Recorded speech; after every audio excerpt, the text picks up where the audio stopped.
In recent reporting, author Michael Shellenberger writes that multiple sources have confirmed whistleblower David Grush's claim that the United States government possesses a number of non-human vehicles. These sources are, quote, either high-ranking intelligence officials, former intelligence officials, or individuals who could be verified as being involved in the United States government UAP efforts for 3 or more decades, according to his reporting. Shellenberger writes that the individuals said they had seen or been presented with, quote, credible and verifiable evidence that the U.S. government and U.S. military contractors possess at least 12 or more alien spacecraft, some of which they shared with AARO or the All-Domain Anomaly Resolution Office, quote, which AARO has refused to provide Congress. The office reportedly said it has not discovered any verifiable information, end quote, because it does not have the authority to verify it and may not want to verify it. Joining us now to discuss is Twitter Files author and author of Apocalypse Never, Michael Shellenberger. Thank you for being with us, Michael. Good to be with you. So, confirmation, aliens are real. This is exciting. What do you make of the baker's dozen of alien spacecraft that we have? Well, I think it's worth just pointing out that this is very shocking. The whistleblower in question, David Grush, used the term ontological shock, which is a little bit of jargon, but what he means is that the idea that we are not alone in the abstract is something that everybody, I mean, not everybody, but many people, the large majority of people agree with, that we are almost certainly not alone in the universe. However, the idea that there may already be contact or have been contact for quite a while between the U.S. military and non-human intelligence, non-human life forms is very shocking, and it's shocking for me personally. There's things I kept out of the story that I think were just too shocking and certainly harder to confirm. But I do think it's clear that the conversation about this has progressed from the idea that the Pentagon simply has some videos to a large and growing number of people with reason to know who say that, in fact, there are non-human spacecraft.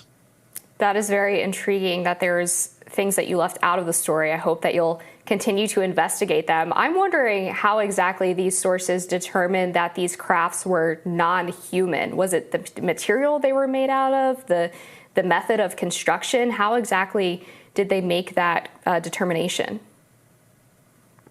Yeah, I mean, I think that there wasn't much doubt. There are programs, according to these folks, that exist to not just study these technologies, but attempt to reverse engineer them. There was some, disagreement or different levels of knowledge about the success in that. Certainly, the idea had been that there was efforts to try to operate these craft or reverse engineers to create them.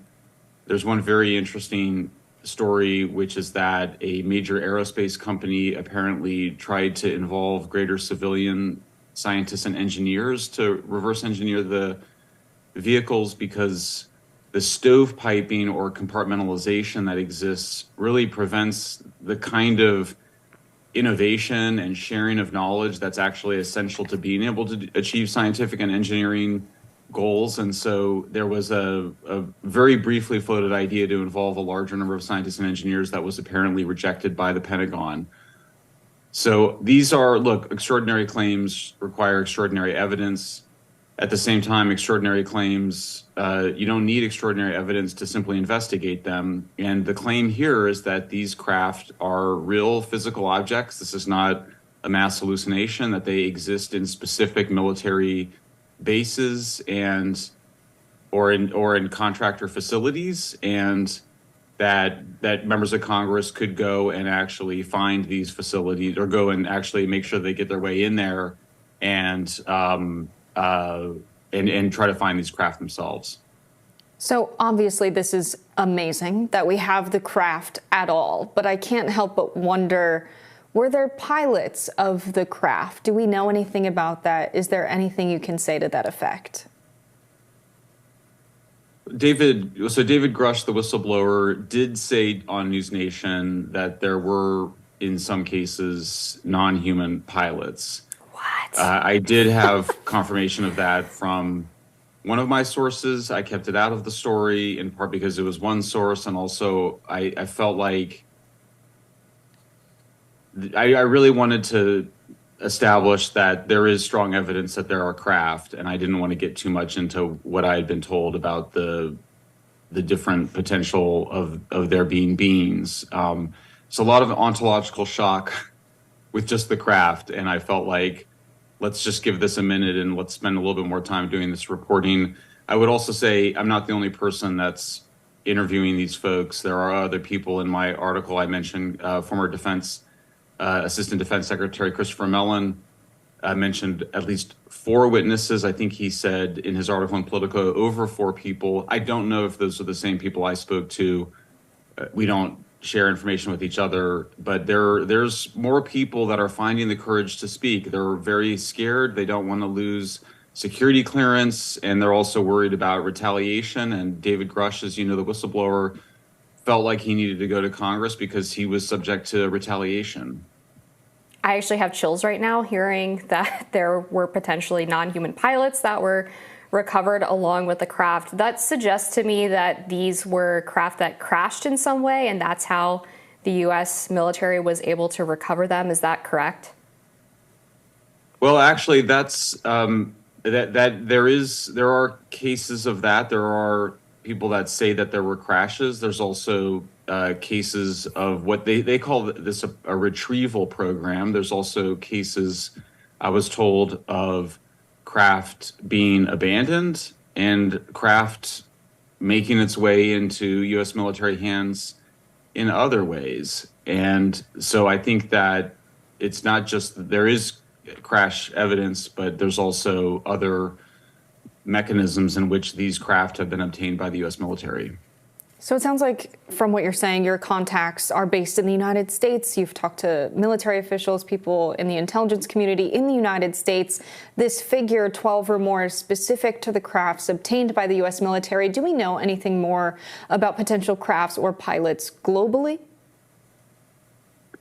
Well, Grush, the whistleblower, said in his statements that there is competition between the United States, China, and Russia in terms of developing reverse engineering these technologies.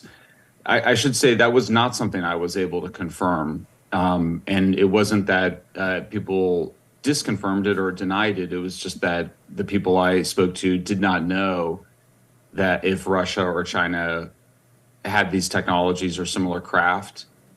I would also say, just on a personal level, I felt comfortable doing this story in part because of Grush's whistleblower testimony. Like the people I interviewed, I felt like somebody needed to kind of speak up and say that what he's saying is not unusual, that you can find a fair amount of people that will talk about this off the record, or in my case, not for attribution.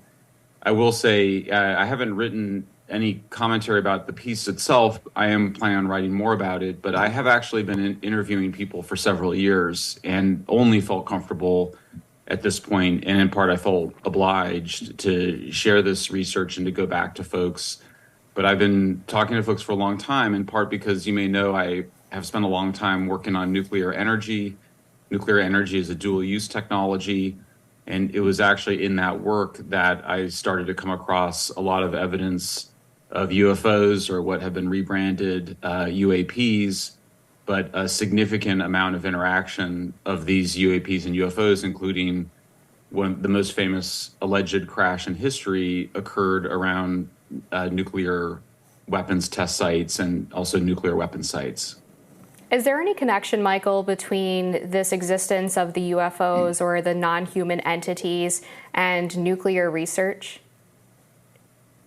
There's definitely something going on that I certainly don't entirely understand. There's, in fact, there's a major book. I've interviewed the author of it, called UFOs and Nukes, that describes many cases of anomalous UFO activity around nuclear weapons sites, but there's also been significant UFO sightings and reports around nuclear power plants.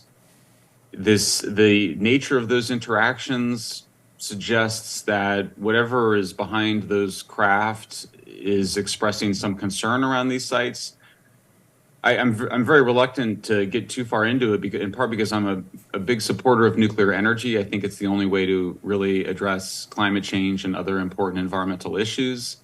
So, but nonetheless, nuclear obviously is as a weapon, is a very powerful and potentially dangerous technology. And so it does seem like there is something big going on there. And I would just note, we have civilian control of our military in the United States, and we've now done stories on FBI whistleblowers, and we're very concerned about the role of the intelligence community in encouraging censorship by social media platforms. And for me, even though I have been looking at this particular issue for a long time, we have a situation here where we have a very important whistleblower who the intelligence community's inspector general said has credible and urgent information. We have the DoD's special department on this, which is called AARO. In April, the director of that program said that there was no credible evidence. The inspector general contradicted that. That now the DoD spokesperson told us and others that there's no verifiable evidence. However, this evidence does appear to be verifiable. You need to go into these facilities and look for these craft. I think there may be resistance, but again, we have civilian control over our militaries. And I think there needs to be a very clear statement from members of Congress, particularly Senators Rubio and Gillibrand, that this is not up to the military to decide what to withhold from us. This is the right of the American people to know what our tax dollars and what our militaries are doing. And if there has been some bad behavior, we know there's been cover-ups. And by the way, I will point out, this is a New York Times story from 1978, New York Times Magazine story about Pentagon covering up of UFO information. So for me, if there's nothing there, and we should keep an open mind that maybe there is nothing there, we keep an open mind on both levels, the military needs to open up. It's way past time for this. It's civilian control of our military and intelligence services. And I'm afraid that we're not seeing the levels of disclosure that I think that we deserve to see. It is ontological shock, but I do think we are grown-ups and we're capable of dealing with whatever the truth may be. Absolutely. Couldn't agree more. This is in the public interest. So thank you so much for joining us, Michael Shellenberger, and congratulations on the good reporting. Thank you for having me.